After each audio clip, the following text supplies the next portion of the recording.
Bonjour et bienvenue sur ma chaîne pour un nouveau tutoriel sur la librairie d'OpenCV de Python. Alors ce tutoriel sera décomposé en plusieurs vidéos et en fait dans chacune de ces vidéos-là on va introduire des méthodes pertinentes et intéressantes qu'on utilise souvent dans tout ce qui est vision par ordinateur.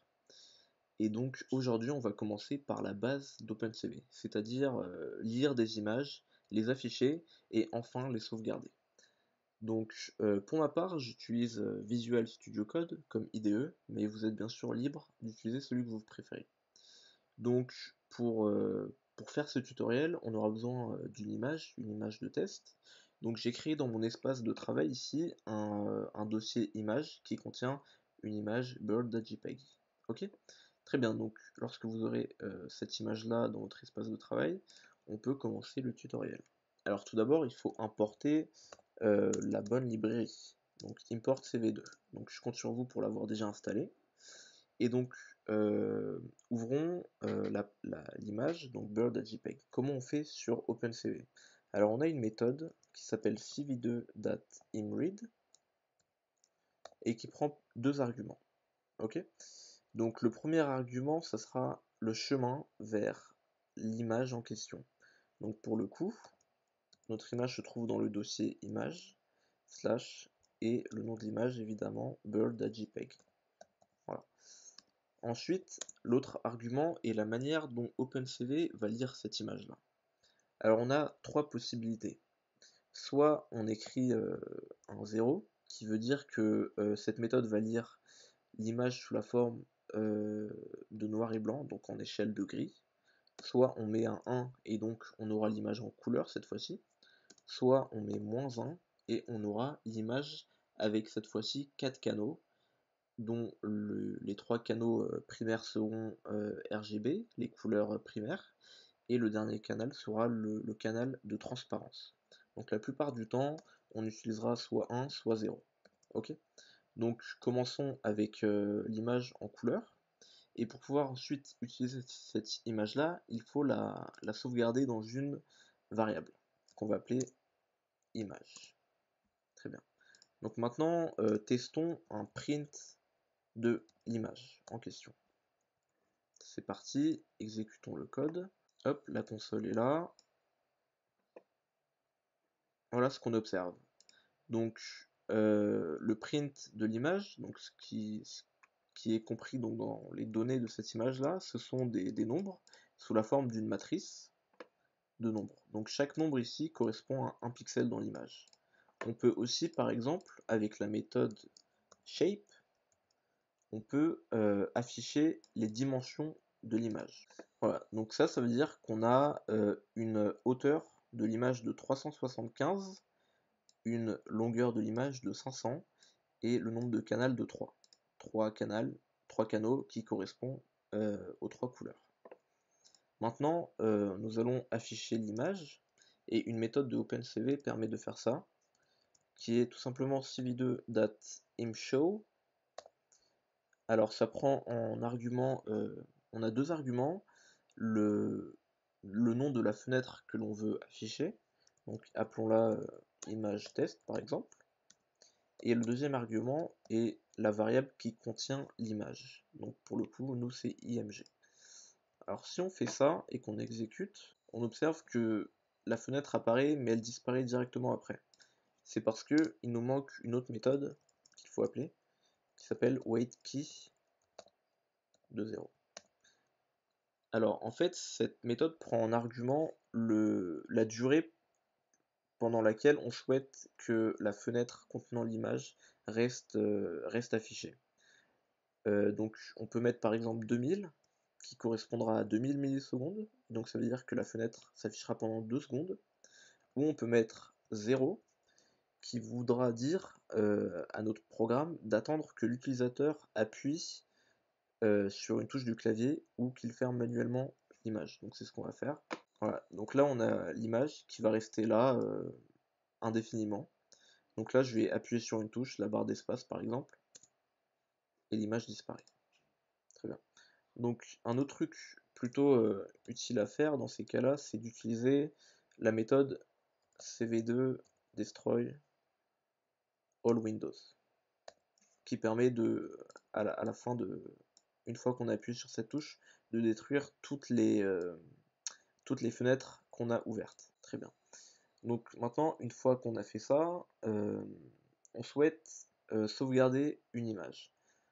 Pour sauvegarder une image, une autre méthode nous permet de faire ça, qui est cv2.imWrite.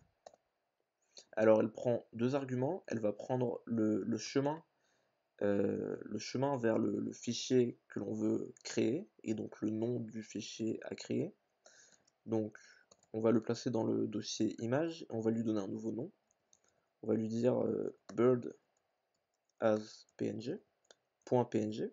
Donc comme vous pouvez le voir ici, on peut changer le format de l'image, tout simplement en modifiant l'extension de l'image, comme ce que je suis en train de faire là. Avant c'était un JPG, et maintenant c'est un PNG. Et il faut aussi lui donner la variable contenant l'image en question. D'accord? Donc, une fois qu'on va faire ça, et une fois que l'on va quitter cette fenêtre-là, on va sauvegarder une image. Donc regardez bien ici, un fichier a été créé. Donc si je clique dessus, vous voyez que c'est exactement comme l'image originale pour le coup. Donc une autre chose que l'on n'a pas encore fait, je vais supprimer cette image-là, c'est de l'afficher en échelle de gris. Donc comme je vous l'ai dit avant, on met un 0 à la place du 1 et on l'aura en échelle de gris. Donc affichons l'image. Voilà. Donc là on observe bien qu'elle est en échelle de gris. Et ici là, on a le shape de l'image. On observe que on n'a plus le 3 qui était là. Donc ça veut dire qu'on n'a plus 3 canaux, mais seulement un cette fois-ci. D'accord? Donc je vais quitter cette fenêtre là, et là on observe encore que la fenêtre a été, enfin l'image a été sauvegardée, et quand on l'ouvre, on voit bien qu'elle est en gris. Donc ça a gardé la version qui était en gris. Donc c'est plutôt cool. Maintenant, avant de terminer, une dernière chose que j'aimerais partager avec vous, c'est dans la plupart des cas, une fonctionnalité pour un utilisateur, en fait, ce serait plus de sauvegarder l'image quand il le souhaite. Donc, en fait, on peut utiliser nos touches de nos claviers pour créer un événement, par exemple. Par exemple, quand on va appuyer sur la touche S de notre clavier, on voudra sauvegarder l'image. Donc, pour ce faire, on aura besoin juste d'une condition qui, euh, qui sera, euh, qui sera déclenché selon le fait d'appuyer sur une touche du clavier. Donc cette condition, ça sera tout simplement, en fait, cette méthode-là, cv2.waitKey, va retourner la touche que va taper l'utilisateur. Donc appelons-la K, par exemple, et on va utiliser cette touche-là dans notre condition. Donc if k est égal à ord de s. Alors ord, c'est une fonction prédéfinie dans Python qui permet de dire que ce qui est en argument ici, ça correspond à la touche S de notre clavier. Donc si quand on quitte l'image, on appuie sur la touche S, on n'aura que K vaudra S pour le coup. Et donc dans ce cas-là, on va vouloir sauvegarder l'image. Donc faisons un print aussi pour le voir dans notre console. L'image a été sauvegardée. Voilà. Et dans le cas contraire, on voudra détruire toutes les fenêtres. Donc je vais juste déplacer ça pour le mettre ici. Et donc on peut faire un autre print encore. Print. Les fenêtres ont été détruites. Voilà. Donc maintenant je vais exécuter. Et maintenant je vais appuyer sur n'importe quelle touche à part la touche S. Voilà, les fenêtres ont été détruites. Donc ça veut dire qu'il n'a pas sauvegardé l'image. Donc juste, je vais changer le nom pour pouvoir en créer une nouvelle. C'est plutôt Bird Grey plutôt, dans l'autre cas. Et maintenant, je vais appuyer sur la touche S. Voilà, l'image a été sauvegardée et on la retrouve ici. Voilà, donc ça vous a permis de décider à quel moment on sauvegarde une image ou non. Donc on a donc appris à lire et à afficher des images avec OpenCV, on a appris à les enregistrer aussi. Donc dans le prochain tuto, on verra comment dessiner des formes géométriques sur une image.